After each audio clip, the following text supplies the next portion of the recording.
사랑합니다. 자, 하나님은 모세에게 출애굽기 34장을 통해서 지난주 계속 이어져서 말씀이 되어집니다.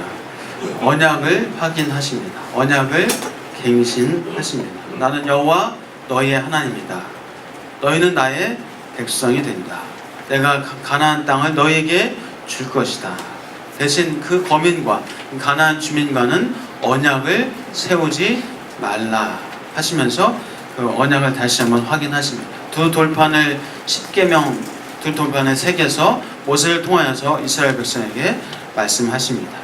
자, 출애굽기 20장에 십계명이 나오죠. 그 십계명 이후에 사회법, 절기법, 안식일에 대한 그런 율법이 나오는데, 오늘 본문에서 이 절기에 대한 거, 안식일에 대한 그런 율법을 다시 한번 하나님께서 확인하는 그런 내용이 나옵니다.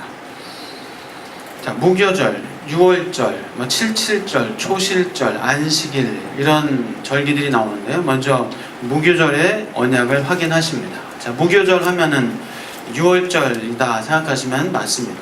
이스라엘 백성이 애굽에서 나오게 된 가장 결정적인 사건, 그것이 바로 이 어린 양의 피를 바른 그 가정에는 죽음이 떠나고 죽음이 임하지 않고 이제 하나님의 구원이, 그 어린 양의 피가 좌우 임방에 또 문설주에 칠해진 그 가정은 하나님의 구원이 임하는 그 사건, 유월절 어린 양의 피의 사건을 여러분 잘 기억하실 것입니다. 자, 이스라엘 백성들은 그 유월절을 기억하고 기념하기 위해서 7일 동안 무교병을 먹으면서 발효되지 않는 무교병을 먹으면서 애굽에서 우리를 구원하신 이스라엘 백성의 그 하나님을 기억했습니다. 자, 애굽에 내려진 그 10가지 재앙, 애굽에 내려진 10가지 재앙 중에서도 하나님은 이스라엘 백성을 구별하여서 구원하셨습니다. 특히 10번째 재앙, 장자와 초태생의 죽음이 임했을 때 어린 양의 피를 좌우 문설주와 임방에 바른 그 죽음이 넘어가고 살았습니다. 애굽 땅의 초태생의 죽음, 이 애굽 땅의 초태생의 죽음은 애굽 전체의 죽음이나 마찬가지입니다. 애굽 전체의 패배요, 죽음을 상징합니다.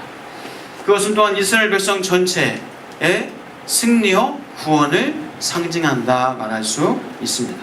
하나님의 생명의 주관자이시고 주인이시다. 구원은 하나님께 속한 것이다 라는 것을 가리킵니다. 자, 특히 처음 난 것, 이 처음 난 초태생을 죽이셨기 때문에 이스라엘 백성의 처음 난 것은 살리신 겁니다. 살려서 이제 대표로 하여서 하나님의 것입니다 라고 고백하게 하셨고 하나님께 드렸습니다. 그래서 어떤 일을 시작했을 때 얻게 된 첫 번째 소득, 농사를 해서 얻게 된 첫 번째 열매, 그 소득, 수확은 하나님의 것이 되었습니다. 한 집안의 장남도 하나님의 것이 되었습니다. 자, 이 레위인은 장남은 아니었지만 하나님의 것이 되었고, 이제 하나님의 일을 하는 사람으로 하나님께서 삼으셔서 성막에서 그 성전에서 그렇게 하나님의 일만 하게 했습니다.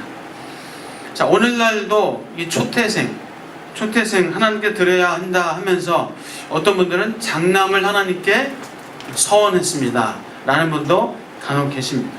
그래서 장남을 서원해서 이제 하나님의 일을 하는 사람으로 저는 서원해서 기도했습니다 라고 말하는 분이 계십니다. 자, 꼭 장남만 하나님의 것인가요? 아들만 하나님의 것인가요? 아니죠. 다, 장남도 차남도 셋째도 막내도 다 하나님의 것입니다. 아들도 딸도 다 하나님의 것입니다.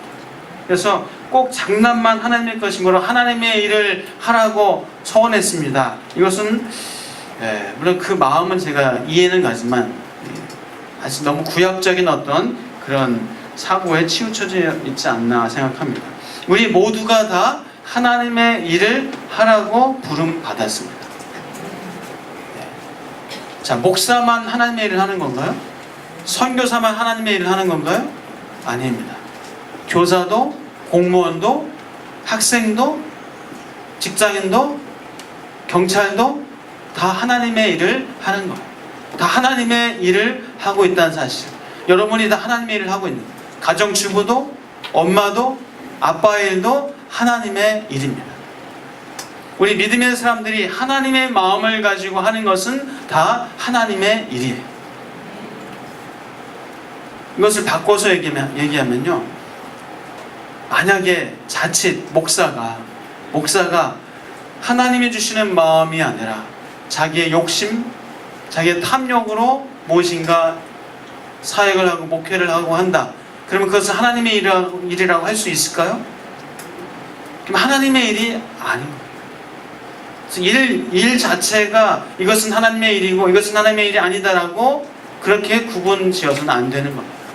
그 일을 할 때 직장의 일을 하든 뭐 살림을 하든 목회를 하든 어떤 일을 할 때 어떤 마음을 가지고 이것은 하나님이 나에게 주신 일이야, 하나님의 사명이야 라는 마음을 가지고 하는 것, 그것이 소중하다라는 것입니다. 자, 사랑하는 여러분, 우리 믿음의 사람들, 하나님의 마음을 가지고 하는 사람들, 그 어떤 것도 예외 없이 다 하나님의 일을 하는 것이요 하나님의 사람이라는 사실을 기억하시기를 다시 한번 주의 이름으로 축복합니다. 만약 아들을, 이 자리에 혹시 계실지 모르겠어요, 아들을 서원 기도했다, 혹시 그런 분 계십니까? 그럼 아들을 말씀으로 잘 기르시면 돼요. 말씀으로 잘 기르시고 꼭 그걸 꼭 해야만 아니라 어떤 분야에서 어떤 마음을 가지고 하나님이 나에게 주신 사명으로 알아서 어느 부분에 가서 교육계든 법조계든 언론계든 의료계든 아니면 직장인이든 어떤 분야에서 어떤 일을 할지라도 하나님의 마음을 가지고 하도록 그렇게 양육하고 가르치시길 축복합니다. 자, 그래서 우리는 아들만이 아니라 아들, 딸, 재물, 내 건강, 내 갖고 있는 이 모든 것 다 하나님의 것이라고 고백하는 것. 그것을 고백으로 우리의 시간도 드리고 재물도 드리고 첫 열매도 하나님께 그렇게 믿음의 고백을 하면서 드리게 되는 겁니다. 그래서 이 어떤 신앙의 형식만 있어서는 안 되겠지만 그러나 형식도 또한 중요합니다. 예배, 기도, 헌금, 또 교제, 전도, 봉사, 구제하는 것, 이런 어떤 형식, 이런 형식도 중요한 것. 그래서 우리 하나님 앞에서 내가 하나님의 사람이고 나는 하나님의 일을 하고 있다라는 사실을 다시 한번 기억하시기 바랍니다. 그리고 오늘 본문에서 이 안식일의 약속을 다시 한번 하나님께서 확인하십니다. 엿새 동안 일하고 일곱째 날에는 쉬어라. 엿새 동안 일하고 일곱째 날에는 쉬어라. 쉬는 것이 단순히 휴식하는 것 그 이상의 의미다라고 말씀을 드렸습니다. 단순히 쉬는 것 그 이상의 의미입니다. 먹고 사는 것은 내가 책임지는 것이고 내가 하는 것이다 라는 것이 아니라 이 먹고 사는 것조차도 이 생계의 행위도 멈추면서 생계의 행위를 멈추면서 이 먹고 사는 것도 하나님께서 책임져 주십니다. 하나님이 먹여주시고 입혀주십니다 라는 그런 고백을 하는 것이 우리가 하나님 안에서의 안식이요 쉬는 것입니다. 그때 하나님께서 우리의 삶을 책임져 주시고 먹여주시고 입혀주시고 살려주시는 은혜를 경험하게 될 줄 믿습니다. 하나님께서는 이스라엘 백성에게 광야에서 만나를 먹여주셨습니다.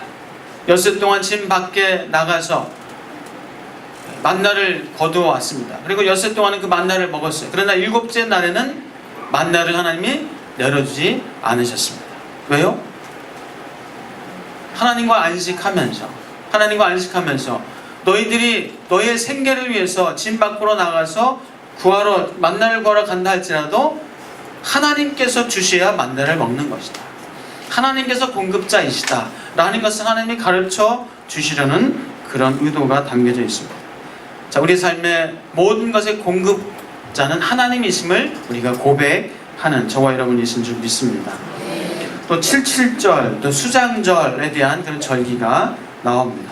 모든 남자는 매년 3번씩 이스라엘 하나님 앞에 보일지라 말씀하시면서 무교절, 77절, 수장절을 지키라 하셨습니다. 이 절기를 지킬 때는 우리가 알고 있는 것처럼 고아와 과부와 나그네와 또 레위인과 함께 즐거워하라 하셨기 때문에 우리가 절기 때 또 어려운 이웃을 찾아서 그렇게 구제하고 합니다. 어려운 목회자들을 돕기도 하고 합니다. 자, 하나님께서는 이렇게 절기를 지킬 때에 절기를 지키면서 7일 동안 절기를 지키고 며칠 동안 함께 즐거워하고 하는 그 절기를 지킬 때에 이런 말씀을 하셨어요. 하나님을 뵈려고 올 때에 아무도 내 땅을 탐내지 못하게 할 것이다. 아무도 너의 땅을 탐내지 못하게 할 것이다. 자, 7일 동안 즐거워하고 축제를 벌이고 절기를 지키면 어떨까요? 전쟁할 준비가 되어 있나요? 안 되죠. 완전 무장해제잖아요. 지금 먹고 마시고 즐거워하고 있는데 어떻게 전쟁을 하겠어요? 누가 침입해 오면은 그냥 순식간에 전쟁도 못 치르고 그렇게 죽음을 당하게 됩니다. 그런데 하나님께서 그 절기를 지킬 때에 내가 그 너의 땅을 그 누구도 탐내지 못하게 할 것이다. 하나님께서 너희는 절기를 지켜라. 너희는 즐거워하고 기뻐하라. 내가 너희를 책임져 줄 것이다. 안식일도 똑같은 거예요. 너희가 안식일을 지키라. 그러면 내가 너희의 먹고 마시는 것을 책임져 줄 것이다. 라는 겁니다. 하나님께서 보호해 주시고 지켜 주신다는 그런 믿음의 고백을 이스라엘 백성들이 하게 했습니다. 자, 이 믿음의 고백을 한 것 중에서 아주 큰 고백이 있는데요. 이스라엘 백성들이 그래서 이제 광야를 거쳐서 여호수아가 인도해서 요단강을 건너서 가나안 땅에 들어가게 되죠. 한 40년이 지나서요. 자, 가나안 땅에 들어가서 이스라엘 백성이 길갈이라는 곳에서 처음 했던 행위, 의식이 뭔지 아세요? 길갈에서 뭘 했을까요? 여러분이 안 해봐서 모르시는군요. 전 길갈에서 뭘 했는지 제가 안 해서 모르겠는데요. 길갈에서 뭘 했냐면요, 할례를 베풀었어요. 할례가 뭔지 아시잖아요? 예. 남자의 포피를 베는 거예요. 베면서 우리는 하나님의 언약의 백성입니다 라는 그런 징표를 몸에 갖는 겁니다. 자, 포피를 베면은 남자들이 포피를 베면요 3, 4일 길게 일주일 꼼짝도 못합니다. 아무것도 못해요. 아파서 아무것도 못합니다. 그런데 만약에 생각해보세요. 가나안의 요단강을 건너서 거기서 할례를 베풀었습니다. 남자들이 이 장정들이 하나같이 다 싸움을 할 능력을 다 상실한 상태예요. 완전 무장해제한 상태예요. 그때 가나안 거민들이 이스라엘 백성을 공격해서 완전히 다 전쟁을 삼고 몰살시킬 수 있나요, 없나요? 있습니다. 그럼에도 불구하고 이스라엘 백성은 길갈에서 할례를 베풀었어요. 왜요? 하나님께서 지키시고 보호하신다는 그 믿음의 고백을 한 겁니다. 그런 신앙의 고백을 한 겁니다. 하나님께서 그래서 이스라엘 백성을 지켜주시고 가나안 땅을 점령하게 하셨습니다.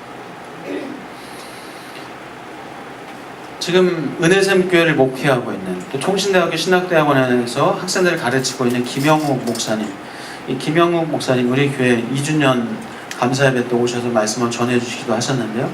이 김영욱 목사님이 네덜란드에서 화단에서 신학 공부 박사학위까지 다 받고 한국에 와서요, 이제 이 에스라 성경대학원 대학교의 교수로 이렇게 교수 사역을 하셨어요. 에스라 성경대학교 대학원에서 교수 사역을 하니까 나름 이제 공부하는 것을 잘 펼치고 안정적으로 그렇게 생활도 안정적으로 그렇게 교수를 했습니다. 꽤 몇 년 하시다가 그 마음에 계속 이 교회를 개척해야 된다는 그런 마음을 갖게 되는 거예요. 하나님이 왜 이런 마음을 주실까? 교회 개척에 대한 마음을 계속 주셔서 그것을 어떻게 견딜 수 없어서 교회 개척을 에스라 성경대학교 대학원의 교수 자리를 다 내려놓고 교회를 개척을 한 거예요. 교회를 개척했습니다. 쉽지 않은 결정을 한 거예요. 아주 어려운 결정을 한 겁니다. 좀 하나님만 바라보고 하나님께서 그런 마음을 주시기 때문에 교회를 개척했습니다. 그런데 은혜샘 교회를 개척하고 이제 한 7년, 8년이 되면서 교회가 참 또 나름 성장을 하고 또 지금은 또 하고 싶은 이 교수 총신대학교 신학대학원에서 또 교수로 가르치는 그런 전임 교수로 또 하고 있습니다. 하나님 앞에서 하나님께서 다 내려놓고 그 안정적인 자리, 안정적인 생활 다 내려놓고 하나님이 마음 주시는 것을 하니까 하나님이 또 그렇게 인도하시고 하나님이 이렇게 지키시고 책임지시고 보호하신 것을 경험했습니다. 라는 그런 얘기를 듣습니다. 자, 사랑하는 여러분, 여러분 절기를 지키시고 하나님 안에서 안식을 누리시길 축복합니다. 하나님께서 여러분의 인생을 책임져 주실 것입니다. 내가 해야 되는데, 내가 내 생계를 책임져야 돼. 절기를 지킬 여유가 어디 있어 지금? 아닙니다. 절기를 지키시고 안식을 누리시고 하나님의 말씀에 순종하실 때 하나님께서 여러분의 삶을 책임져 주시고 그 땅을, 여러분의 인생을, 땅을 탐내지 못하도록 막아주시는 은혜가 분명히 있을 줄 믿습니다. 하나님은 또 토지 소산에 처음 익은 것을 내게 드려라 말씀하십니다. 가나안 땅에 들어가서 첫 곡식 열매를 하나님께 드리게 하신 것은 하나님이 공급자이심을 고백하게 하신 겁니다. 하나님이 하셨다라는 믿음의 고백을 하게 하셨습니다. 그래서 이스라엘 백성들이 잊어버리기 쉬운 절기를 지키고 하나님의 은혜를 기억하는 것을 잊어버리기 쉽기 때문에 하나님께서 이런 절기를 지키게 하시고 안식을 하게 하시고 첫 곡식을 하나님께 바치게 하시고 하면서 이런 율법을 주시면서 하나님께서는 이스라엘 백성들이 늘 하나님의 은혜 안에 머물게 그렇게 인도하셨습니다. 자, 우리도 마찬가지입니다. 우리도 말씀을 읽고 묵상하고 배우고 이런 것들을 늘 하나님 안에서 살아가는 삶을 통해서 하나님과 교제하고 하나님의 은혜를 누리는 삶을 우리가 살게 됩니다. 뿐만 아니라 우리 자녀들에게, 여러분의 자녀들에게 말씀을 가르치고 말씀을 읽게 하고 말씀대로 살 수 있도록 우리가 때를 얻든지 못 얻든지 그렇게 해야 됩니다. 어떨 때는 얼러서라도, 어떨 때는 혼을 내서라도, 어떨 때는 공갈 협박을 가끔 옛날하면 안 되고 해서라도 뭘 그냥 좋은 것을 뭔가 주어서라도 자녀들을 주의 말씀 안에 살 수 있도록 그렇게 해야 됩니다. 자녀들이 하나님의 말씀을 기억하게 해줘야 합니다. 하나님께서는 이스라엘 백성들을 늘 말씀 안에 거하게 하기 위해서 말씀을 주시고 그 말씀을 기억하게 하셨습니다. 사랑하는 모세를 통해서 이스라엘 백성에게 언약을 확인시키신 것처럼 우리도 하나님의 말씀을 기억하고 말씀 안에 거하고 또 여러분의 자녀들도 말씀 안에 거할 수 있도록 그렇게 가르치시고 양육하시길 축복합니다. 우리 하나님의 구원을 기억하시길 축복합니다. 우리의 모든 것은 하나님께로 온 것이고 또 하나님께서 우리에게 맡겨주신 것이며 우리는 하나님의 대리인이요 하나님의 청지기임을 기억하시길 축복합니다. 하나님이 먹여주시고 입혀주시고 살려주시는 우리는 하나님의 인생이라는 사실을 기억하시길 축복합니다. 우리는 공적인 절기도 지키지만 또 개인적인 절기, 기념일, 생일 이런 것을 지키면서 하나님의 은혜를 기억하고 하나님이 나와 함께 계시고 나에게 생명을 주신 것을 기억하면서 살아갈 수 있는 은혜가 있기를 주의 이름으로 축복합니다. 자, 모세가 하나님과 함께 40일 40야를 시내산에서 있으면서 먹지도 않고 물도 마시지 않았습니다. 하나님께서는 언약의 말씀 10계명을 두 돌판에 새겨서 주셨습니다. 모세가 그 증거의 두 돌판을 손에 들고 시내산에서 내려올 때 모세는 어땠습니까? 모세의 모습이 어땠습니까? 모세의 얼굴이 어땠습니까? 얼굴에 광채가 났습니다. 제 얼굴에 광채 나나요? 여러분 얼굴에 광채 나시나요? 광채 나는데요. 자, 모세가 여호와 앞에서 하나님과 대면하고 40일 동안 하나님과 대면하고 내려올 때 그 얼굴에 광채가 났어요. 그래서 아론과 온 이스라엘 백성이 모세를 볼 때에 얼굴에 광채가 나니까 너무 신비하고 너무 경이롭고 두렵기도 하고 그래서 그 두려운 마음에 모세의 얼굴을 바라볼 수가 없었습니다. 감히 내가 대할 수 없는, 감히 범접할 수 없는 그 신비함과 경외함 때문에 또 너무나 환하게 비치는 그 빛 때문에 모세를 바라보지 못했습니다. 모세가 그 얼굴에 수건을 덮을 정도로 그렇게 광채가 났습니다. 모세가 여호와 앞에 들어가서 하나님과 대면할 때는 수건을 벗고 대면했습니다. 다시 나와서는 다시 수건으로 얼굴을 가렸습니다. 자, 모세의 얼굴에 광채가 났는데 여러분의 얼굴에 광채가 나는 인생 사시길 주의 이름으로 축복합니다. 광채 나고 싶으시죠? 네, 광채 나시길 축복합니다.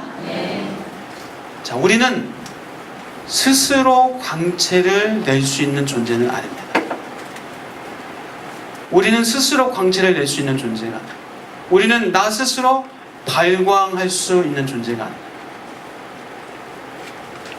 나 스스로 발광할 수 있는 존재가 아닙니다. 자체 발광은 없습니다. 자체 발광은 없습니다. 화장품을 아무리 좋은 거 써도 뭐 그냥 삐까번쩍 바른 거 붙여도 자체 발광은 없어요. 그럼 어떻게 발광을 할 수 있습니까? 어떻게 하면 빛이 날 수 있습니까? 네, 하나님과 대면하면, 하나님과 대면할 때 우리 얼굴에서도 빛이 나고 광채가 납니다. 예수 그리스도를 마음에 품을 때, 예수 그리스도를 늘 마음에 품고 살 때, 예수 그리스도의 그 빛 되신 예수님 때문에 여러분의 얼굴에, 여러분의 말에, 여러분의 삶에 빛이 나고 광채가 날 줄 믿습니다.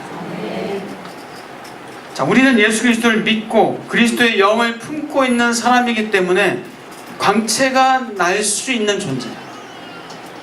저 여러분은 광채를 낼 수 있는 존재입니다. 왜요? 예수를 품고 있기 때문에.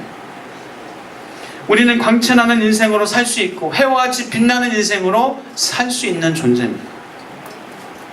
성경에서는 그 광채를 향기로도 표현합니다. 항상 우리를 그리스도 안에서 이기게 하시고 우리로 말미암아 각처에서 그리스도를 아는 냄새를 나타내신 하나님께 감사하노라. 우리는 구원받는 자들에게나 망하는 자들에게나 하나님 앞에서 그리스도의 향기다, 그리스도의 광채를 내는 향기다라고 말씀합니다. 자, 여러분 다시 한번 질문 드릴게요. 모세의 얼굴에서 그렇게 광채가 나는 최고의 비결이 뭐였습니까?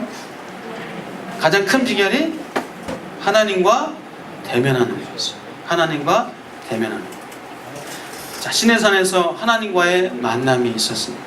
모세가 시내산에서 40일 동안 금식하면서 하나님과 대면했습니다. 하나님을 뵈니까 배가 안 고파서 금식했을까요? 하나님 만나니까 이거면 족합니다, 하나님 보는 것만 해도 족합니다 라고 해서 금식했을까요? 아니면 하나님이 먹지 말라고 해서 금식했을까요? 그래서 어떤 분은 40일 금식 기도를 하신 분이, 제가 알고 있는 분도 40일 금식 기도 하신 분도 계시고 또 금식을 밥 먹듯이 하신 분도 계시기도, 하나님과 좀 가까이 대면하면서 만나고 싶은 그런 심정으로 하신 분도 계세요. 저 같으면 제가 최고로 많이 한 금식이요 3박 4일이었습니다. 그 이상은 아직 못 해봤어요. 이 금식도 하나님이 하라 할 때 하시면 좋겠죠. 하나님이 또 그런 마음 주시고 할 수 있는 힘을 주실 때 또한 금식도 하게 될 수 있는 줄 믿습니다. 자, 어쨌거나 모세가 하나님을 만나서 광채가 났듯이, 하나님을 만나서 광채가 났듯이 우리가 예수 그리스도를 만나고 예수 그리스도를 늘 품고 있을 때 우리 안에서 광채가 나고 우리 얼굴에서 광채가 나는 인생을 살게 됩니다. 왜요? 예수님이 빛이시기 때문에. 예수님이 빛이시기 때문에 빛을 품은 사람은 빛을 낼 수밖에 없는, 빛을 품고 있으면 그냥 빛이 나는 겁니다. 요한복음 1장 말씀입니다. 태초에 말씀이 계시니라. 이 말씀이 하나님과 함께 계셨으니 이 말씀은 곧 하나님이시니라. 그가 태초에 하나님과 함께 계셨고 만물이 그로 말미암아 지은 바 되었으니 지은 것이 하나도 그가 없이는 된 것이 없느니라. 그 안에 생명이 있었으니 이 생명은 사람들의 빛이라.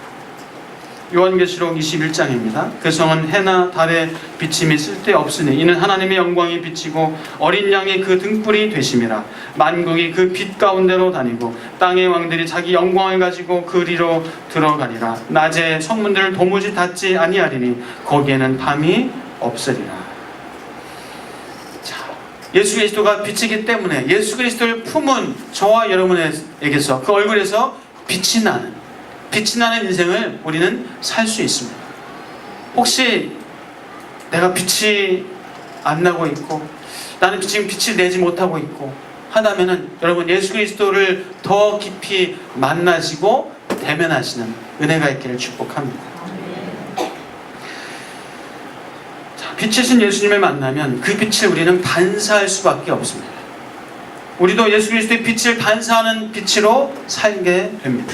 예수 믿는 사람은 그래서 세상의 빛이다 라고 말씀했어요. 너희가 세상의 빛이다, 너희는 세상의 소금이다 말씀하셨습니다. 우리 같이 한번 고백하겠습니다. 나는 세상의 빛입니다. 옆에 분에게 세상의 빛이십니다. 자, 그러므로 하나님의 언약 백성된 우리는 빛이 나는 삶이며 광채나는 인생을 살 수 있습니다. 우리는 빛이 나고 광채나는 인생을 살아야 하는 존재입니다. 그렇게 살아야 하는 존재고 그렇게 살 수 있는 존재입니다. 하나님께서 인도하시며 우리는 하나님의 말씀에 순종하며 살아갈 때 그 빛을 품고 빛을 발광하면서 살아가는 그런 존재라는 겁니다. 우리가 순종할 때, 평안할 때 빛이 납니다. 그래서 예수를 몰랐던 분들, 예수를 알게 되면서 예수를 믿게 되면서 그 얼굴이 달라지는 분들을 많이 봅니다. 은혜를 누리고 은혜를 경험하면 그 얼굴이 달라지는 것을 많이 봅니다. 얼굴이 달라져. 제가 여러분 혹시 그 영화 보셨나요? 유튜브에 올라있는 영화인데요. 나는 더 이상 게이가 아니다. 나는 더 이상 게이가 아니다. 김광진 감독이 만든 1시간짜리 영화인데요. 참 그거 보면서 큰 충격을 받았습니다. 여러분들 혹시 시간 되시면 좀 보시면 좋을 것 같아요. 근데 이 동성애로 빠져서 동성애로 고통받고 하던 사람이 예수 그리스도를 알게 되고 또 예수 그리스도를 만나게 되면서 그 동성애에서 이제 탈동성애자가 됐어요. 동성애에서 빠져나왔어요. 근데 그 얼굴을 이제 공개하고 인터뷰를 하고 하는 그분의 얼굴 보니까 얼굴이 참 밝다. 어떤 분은 에이즈가 이미 걸렸는데도 얼굴이 밝고 환하게 그렇게 얘기하는 모습을 보면서 그 동성애 때문에 그 어둠 속에서 고통 속에서 정말 이 죽어가는 그 영혼을 한 사람이라도 끄집어내기 위해서 그렇게 활동하고 또 그런 어떤 이 일을 하고 있는 분들의 모습 보니까 참 그 얼굴에 빛나는 그런 모습 보니까 참 우리 그리스도인들이 어떤 그런 부분에서도 좀 마음을 모아서 해야 되겠다는 생각도 한번 해봤습니다. 자, 사랑하는 여러분, 우리가 가장 빛날 때는 언제입니까? 여러분의 얼굴이 가장 빛날 때가 언제입니까? 어떤 분이 그래요? 잘 먹고 잘 쉬면 빛나죠. 물론 잘 먹고 잘 쉬면 빛나죠. 가끔 저한테 목사 얼굴 좋아졌어요. 살이 쪄가지고 좋아졌어요. 근데 가장 중요한 것, 우리 얼굴이 정말 좋고 빛나는 가장 중요한 비결은 예수 그리스도를 만나는 것인데 어떻게 해요? 어떤 방법으로요? 예배를 통해서 예수님을 만납니다. 예배를 통해서. 그래서 예배할 때 우리의 얼굴이 광채가 납니다. 예배를 드리고 나면 얼굴에 광채가 나요. 여러분의 얼굴에 빛이 납니다. 예배 드릴 때 여러분의 얼굴에 광채가 나는 거예요. 예배가 그래서 우리에게 가장 소중한, 예배가 우리의 힘의 근원이고 우리의 삶의 원동력이고 회복과 또 어떤 치유와 어떤 은혜를 맛보는 그 접촉점이 바로 예배입니다. 사랑하는 여러분, 우리 예배 늘 소중하게 여기시고 여러분이 힘들 때 뭘 해야 됩니까? 예배 드려야 돼요. 문제 있을 때 뭐 해야 됩니까? 예배 드려야 돼요. 낙심되고 좌절스러울 때 뭘 해야 됩니까? 예배 드려야 돼요. 정리가 안 되고 뭐가 복잡해요. 그때 뭘 해야 됩니까? 예배드려요. 어떤 분은 지금 너무 복잡해요. 좀 정리한 다음에 예배당 올게요. 좀 이거 다 정리한 다음에 그 다음에 저 올게요. 아니에요. 예배 드려야 정리가 되는 겁니다. 예배 드려야 치유가 되는 겁니다. 예배 드려야 회복되는 겁니다. 예배 드려야 삶의 능력을 맛보게 되는 줄 믿습니다. 예배가 우리 삶의 가장 큰 삶의 원동력입니다. 자, 여러분, 예배의 감격, 예배의 은혜를 늘 누리시길 축복합니다. 여러분, 예배에 오실 때 나 오늘 예배에 정말 은혜를 경험해야 돼요. 예배 오실 때 그런 마음을 가지고 내가 예배를 통해서 하나님을 만날 거야. 예배를 통해서 은혜를 누릴 거야. 예배를 통해서 말씀을 받을 거야. 예배를 통해서 힘을 얻을 거야 라는 그런 소망과 갈망하는 마음을 가지고 예배 또한 오시길 축복합니다. 예배에 성공할 때 우리 말이 달라지고, 예배에 성공할 때 여러분의 얼굴에 광채가 납니다. 여러분의 삶이, 행동이 변화됩니다. 또 우리 얼굴에 언제 또 광채가 납니까? 전도할 때 광채가 나다. 전도할 때. 그래서 전도하면 힘이 나요. 전도하면 힘이 나. 전도하면 하나님께서 이 전신갑주를 입혀주시기 때문에 힘이 나요. 그래서 이제 지난주에 동해 전도 봉사를 다녀왔습니다. 전도 봉사할 때 힘있게 나름 이제 열심히 하리라 하고 갔겠죠. 그런데 이제 첫째 날 하고 둘째 날 오전까지 하고 힘 들까요, 안 들까요? 힘들어요. 더워요. 서울 오니까 더 덥더라고요. 거기가 동해가 피서지였더라고요. 무지하게 어쨌거나 덥습니다. 근데 둘째 날 이제 저녁 때 다 이제 일과를 마치고 같이 얘기하고 은혜를 나누는 그 시간에 몇몇 분들이, 꽤 많은 분들이 그런 얘기를 하시더라고요. 이제 둘째 날 오전 마치고 이제 비가 왔어요. 비가 쏟아졌어요. 하늘 보니까 하루 종일 올 것 같아요. 예보를 보니까 밤 늦게까지 오는 걸로 예보가 되어 있는 거예요. 어떡하나. 근데 몇몇 분들이 비가 오니까 쾌재를 부르면서 야, 이제 오후엔 전도 안 하겠지? 야, 잘 됐다. 입이 계속 와라. 그런 마음을 가지셨다고 나중에 고백을 하시던데, 공개해도 되죠? 이름만 공개 안 하겠습니다. 어쨌거나 그런 얘기를 하시는 거예요. 저도 사실 더운 날씨에 다니고 또 잠도 설치거든요. 덥죠. 더우니까 막 잠 깨죠. 깼는데 옆에서는 뭘 하셔요? 코를 고시죠. 막 그냥 하면 그 코 고는 소리 때문에 잠은 또 설치고 합니다. 그럼 잠을 못 자면은 몸이 힘들어요. 피곤해요. 그럼 또 이제 전도해야 되는데, 봉사해야 되는데, 이 몸이 피곤하면요 쉽지 않거든요. 그런데 이제 저도 막 힘이 빠지고 뭔가 이제 전도해야 되는데 비가 오니까 내심 전도하지 말까? 아니야, 그냥 전도해야 돼. 저는 이제 그런 경험을 자주 해요. 전도하기 전에는 막 힘이 빠지고 막 무기력해지고 그냥 너무 힘들면 땅바닥으로 막 꺼져 들어가는 그런 느낌. 근데 전도 현장 가면은 힘이 나요. 거짓말 아닙니다. 전도 현장 가면 힘이 나고, 전도하고 사람 만나고 전도하고 오면요, 아니 언제 하나님이 이런 힘을 주셨는지 정말 새 힘을 주시고 정말 독수리가 날개쳐 올라가는 그런 힘을 공급받는 것을 경험합니다. 동해 군내 전도 다녀오신 분 경험하셨나요? 네. 경험해요. 그래서 근데 이제 화요일 날 점심 먹고 나서 한 2시간, 2시 반쯤 되니까 비가 그치는 거예요. 비가 그쳐요. 야, 이제 전도할 수 있겠다 해서 전도하고 왔습니다.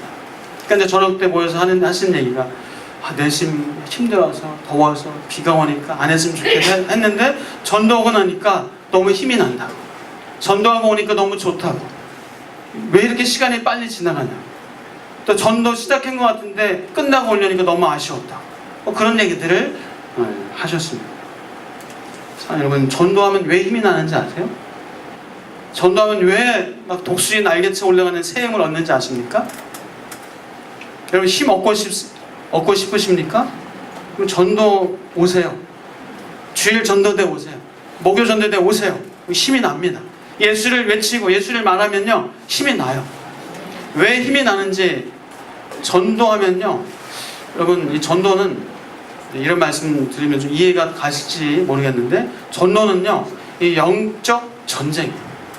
영적 전쟁입니다. 사단이 가장 싫어하는 것이 전도잖아요.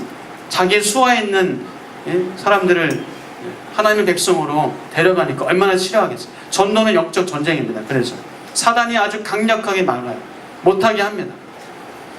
그래서 여러분, 전쟁, 우리나라도 남과 북으로 대치되어 있는데, 저 휴전선, 지금 그 철책선에 들어가는 GP, GOP, 거기서 근무하는 우리 국군 장병들은 어떻게 하고 근무하나요? 근무할 때 완전 무장하고 근무를 해요. 덥다고 막 팬티만 입고 런닝구만 입고 근무하나요? 안 해요. 그렇다가 그냥 죽습니다. 완전 무장하고 근무해요. 왜죠? 최전선이기 때문에 무기를 다 줍니다. 좋은 무기는 다 줍니다. 최신 무기는 우선 최전선에 그렇게 배치가 됩니다. 왜요? 최전선, 지금 전쟁터이기 때문에. 마찬가지로 영적 전쟁터에 하나님께서 최신 무기를 주세요. 영적 전쟁터에 가는 그 전도자에게 하나님께서 완전 무장을 시켜주시는 거예요. 전신 갑주를 입혀주시는 거예요. 그래서 전도할 때 힘이 나는 것이고, 전도하고 나면요, 전신 갑주가 입혀져 있는 상태이기 때문에 힘이 나고 독수리 날개처럼 올라가는 그런 힘을 느낄 수 있는 겁니다.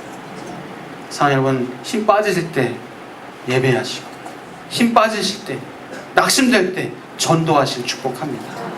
또 뭐 할 때 얼굴에 광채가 날까요? 봉사하고, 또 기도할 때 얼굴에 광채가 나요. 금요 심야 기도에 기도하고 나가신 분들 얼굴 보면요, 다 그냥 빵긋빵긋, 아니 12시 됐는데 빵긋빵긋 웃고 나가신. 제 얼굴 봐도 광채가 나던가요?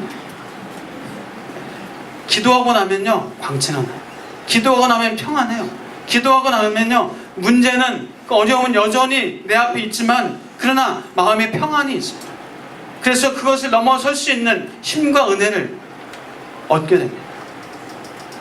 사랑하는 여러분 얼굴에 광채가 나는 것은요, 예수 그리스도를 품을 때, 예배를 통하여서 전도하면서 기도할 때 예수 그리스도의 그 빛의 광채가 여러분의 얼굴에 날 줄 믿습니다. 사랑하는 여러분, 광채나는 인생을 살아가는 저와 여러분 되시길 축복합니다. 우리는 광채나는 인생을 살 수 있는 존재고, 그렇게 살아가야 되는 존재입니다. 여러분, 하나님을 날마다 만나시고 예배를 통해서 여러분의 삶에 전도, 기도하면서 광채나는 인생으로 살아가시는 저와 여러분 되시길 축복합니다. 기도하겠습니다. 하나님 감사합니다. 우리는 광채나는 인생을 사는 그런 존재인 것을 믿습니다. 늘 순간마다 때마다 예수 그리스도를 마음에 품고 예수 그리스도를 예배하고 전도하고 기도할 때 우리 삶에, 우리 얼굴에 광채가 날 줄 믿습니다. 그 삶이 우리의 삶이 되게 하여 주옵소서. 예수 그리스도의 이름으로 기도합니다.